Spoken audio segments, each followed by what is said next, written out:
அஸ்ஸலாமு அலைக்கும் வரஹ்மத்துல்லாஹி வபரகாத்துஹு. இப்ப எல்லா விஷயத்துக்குமே இன்ஷா அல்லாஹ் சொல்றோம். அந்த விஷயத்தை நம்மளால செய்ய முடியாம போயிருது. அப்ப கண்டிப்பா நம்ம அந்த இன்ஷா அல்லாஹ் சொல்லிதான் ஆகணுமா? எல்லாமே அல்லாஹ்வுடைய நாட்டம் தானே. அப்ப எந்தெந்த விஷயங்களுக்கு சொல்லணுங்கிறதா என்னோட கேள்வி. எந்தெந்த காரியத்தை செய்யும் பற்றி பேசும் பொழுது இன்ஷா அல்லாஹ் சொல்லணும் அப்படின்னு கேக்குறாங்க. இந்த இன்ஷா அல்லாஹ்ங்கிற சொல்லுடைய அர்த்தம் என்னன்னு கேட்டா, இறைவன் நாடினால் அப்படின்னு அர்த்தம். ஒரு காரியத்தை செய்யறேன்னு நம்ம சொன்னோம்னு சொன்னா, சும்மா அதை செய்வேன், அதை செஞ்சிருவேன், கொடுத்துருவேன்னு சொல்லி உறுதியிட்டு நம்ம சொன்னோம்னு சொன்னா, அதுல இன்ஷா அல்லாஹ் சேர்த்துக்கிறேன்னு. எப்ப திருப்பி தருவீங்க? இன்ஷா அல்லாஹ் நாளைக்கு தருவேன்.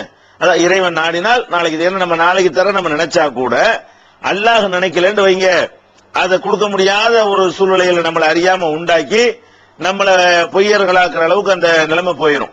அதனால மார்க்கத்தில் என்ன சொல்லப்பட்டிருக்குன்னு கேட்டா, நீங்க எதிர்காலத்தில் நடக்கிறத பத்தி பேசும் பொழுது இன்ஷா அல்லாஹ் சொல்லணும். சென்ற காலத்துக்குலாம் இன்ஷா அல்லாஹ் சொல்றவங்க இருக்கிறாங்க, விளங்காம சாப்பிட்டு வர்றேன் இன்ஷா அல்லாஹ்பாங்க. சாப்பிட்டு தான் வரையில மறையணும் இன்ஷா அல்லாஹ். நாளைக்கு சாப்பிட போறேங்கிறது தான் என்ன செய்யணும், இன்ஷா அல்லாஹ் நாடினால் சொல்றது எதுக்கு சொல்லணும்னு கேட்டா, இனிமேல் நடக்கக்கூடிய வருங்காலத்தை பற்றி பேசுறதா இருந்தா என்ன செய்யணும், இன்ஷா அல்லாஹ் சொல்லணும்.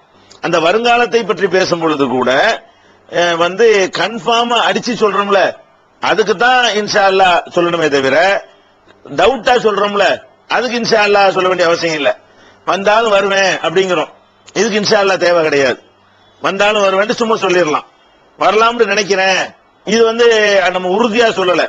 அப்ப இதுக்கு இன்ஷா அல்லாஹ் சொல்ல தேவையில்லை. எதுக்கு இன்ஷா அல்லாஹ் சொல்லணும்னு கேட்டா, அதாவது அல்லாஹ்வே குர்ஆன்ல சொல்றான், வலா தகூலன்ன லிஷையின், எந்த ஒரு காரியத்தை பற்றியும் நீ பேசிவிடாதே. இன்னி ஃபாயிலுன் ஸாலிக கதா, நான் நாளைக்கு இதை செய்வேன் என்று எந்த ஒரு காரியத்தையும் சொல்லிவிடாதே. அல்லாஹ் நாடுனாலே தவிர என்று சேர்த்து சொல்லுங்கிற அல்லாஹ்.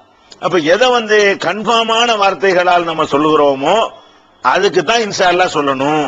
நீ வந்தா நான் வருவேன், இதுக்கெல்லாம் இன்ஷா அல்லாஹ் கிடையாது. இதெல்லாம் ஒரு டவுட்டான ஒரு சொற்கள். அப்ப சந்தேகத்துக்குரிய மாதிரியான ஒரு அடிப்படையில வருங்காலத்தை பத்தி பேசினால் நம்ம என்ன செய்ய வேண்டியதில்ல, இன்ஷா அல்லாஹ் சொல்லாட்டி அது குற்றம் கிடையாது. உறுதியாக செய்யற மாதிரி உள்ள வார்த்தைகளை பயன்படுத்தணும்னு சொன்னா, அல்லாஹ் நாடினால் தருவேன், அல்லாஹ் நாடினால் வருவேன், அல்லாஹ் நாடினால் போவேன் அப்படிங்கிற மாதிரி சொல்லணும். வந்தாலும் வருவேன், போனாலும் போவேன், தந்தாலும் தருவேன் அப்படின்னா தராம இருப்பேன், ரெண்டும் சேர்ந்துருது. அந்த மாதிரியான சொற்களுக்கு இன்ஷா அல்லாஹ்ங்கிறது சொல்ல வேண்டிய அவசியம் இல்லை. அது மாதிரி நமக்கு கட்டளை இடவும் இல்லை.